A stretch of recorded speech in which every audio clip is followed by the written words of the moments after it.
Her voice wasn't meant for me. I was in the garage, grease under my nails, when I heard it through the thin wall. A whisper, careful but clear enough. "He's a grease monkey. Meet me at the old junkyard. We'll get rid of him." The socket wrench slipped in my hand, clattering against concrete. I stayed still, listening. Her tone carried no hesitation, no guilt, just calculation. I wiped my hands slowly on a rag, every movement deliberate. The smell of oil mixed with the metallic taste rising in my mouth. The junkyard. She didn't know what that place was. To her, it was rust, silence, and shadows. To me, it was something else entirely. My old squad owned it. A front, a burial ground, a sanctuary for men who'd never quite returned from war. I reached for the phone. One call. A voice answered, familiar, clipped. "They'll be there," I said. And just like that, the board was set. That night, I lay in bed beside her. Her breathing was steady, the kind of practiced rhythm liars adopt.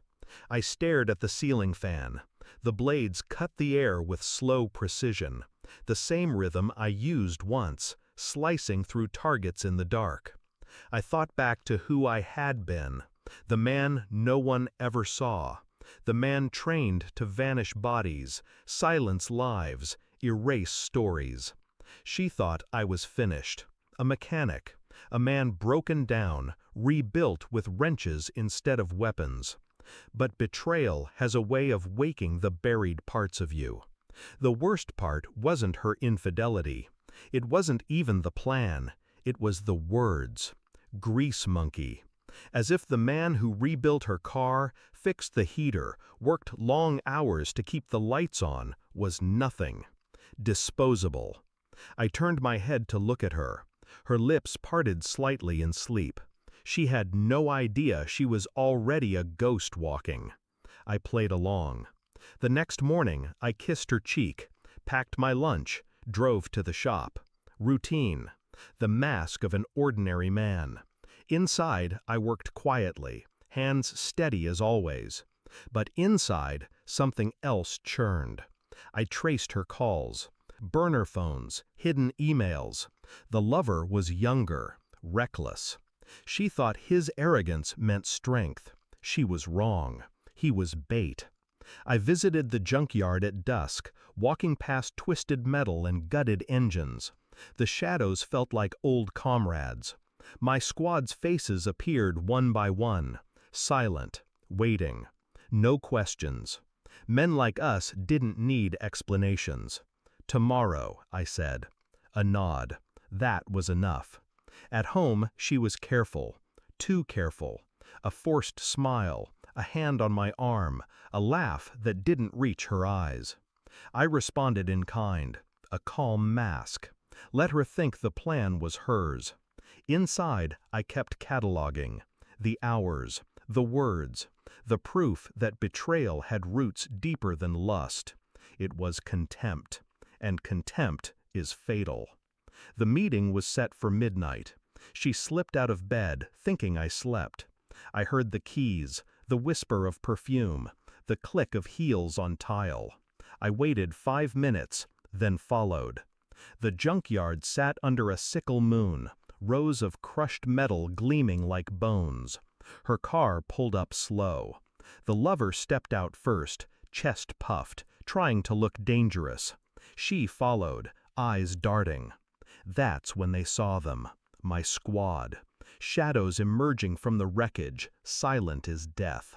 Her face broke. And then she saw me. I stepped forward, calm, steady. "You chose the wrong graveyard," I said. Her lips trembled. It's not what—" But the words died under the weight of truth. The lover reached for a weapon.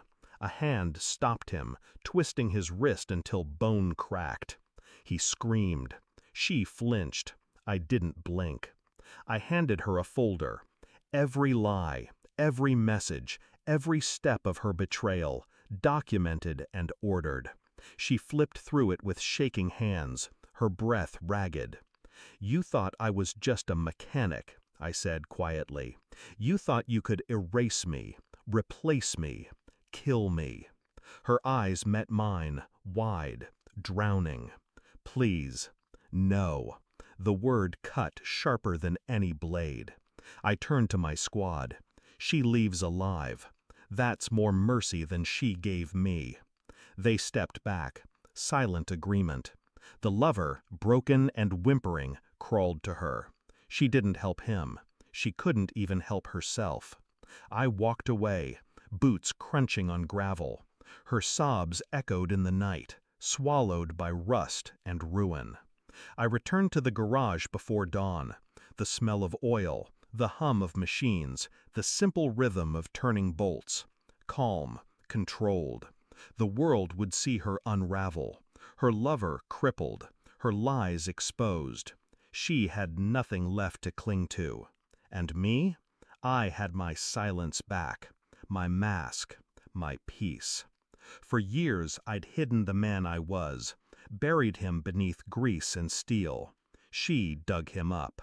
And now she'd spend the rest of her life remembering that the grease monkey she betrayed was the man who let her live. I wiped my hands clean. The rag streaked black. It felt final. She was gone long before the night ended.